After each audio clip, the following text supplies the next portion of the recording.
Hi.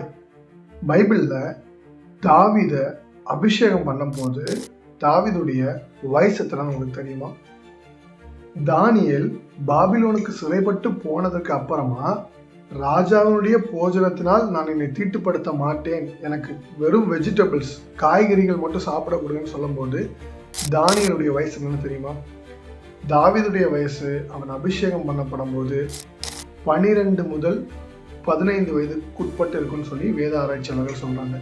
தானியேல் ராஜ போஜனத்தினால தன்னை தீட்டுப்படுத்த மாட்டேன்னு சொல்லும் போது தானியேலுக்கு வயசு 14 16 இருக்கலாம்னு சொல்லி சொல்றாங்க. ஸோ இந்த 2 பேரை கம்பேர் பண்ணும்போது 2 பேருடைய ஏஜுமே கிட்டத்தட்ட ஒரு மினிமமாக பார்த்தா 15 வயசு இருக்கும்னு நான் நினைக்கிறேன். ஸோ ஒரு 15 வயசுல ஒரு ராஜரீக அபிஷேகத்தை பெறாரு தாவீது.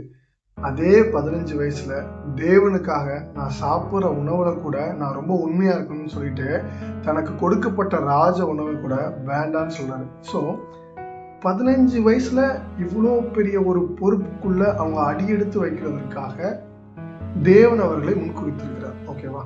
ஸோ அதுல இருந்து நான் என்ன சொல்ல வரேன் அப்படின்னா, நமக்கு ஒருவேளை ஏஜ் போயிருக்கலாம், நம்ம ஒருவேளை 15 வயசுல ஆண்டவருக்காக ஏதாவது செய்ய முடியாம போயிருந்துருக்கலாம், இல்லை ஸ்டில் இப்போ வரைக்கும் நம்ம ஏதாவது செய்யாமல் இருக்கலாம்.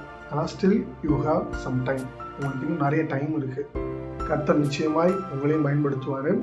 ஸோ இந்த பைபிள் ஸ்டடி கூட சேர்ந்து ஒரு சின்ன மெசேஜ் நிச்சயமாக உங்களுக்கு பிரயோஜனப்படும் நான் நம்புகிறேன். உங்களுக்கு இது உண்மையாகவே பிரயோஜனமாக இருக்குது அப்படின்னா தொடர்ந்து ஃபாலோ பண்ணிக்கோங்க. இன்னும் நம்ம பைபிளை பற்றி நிறைய கற்றுக்கலாம். God bless you.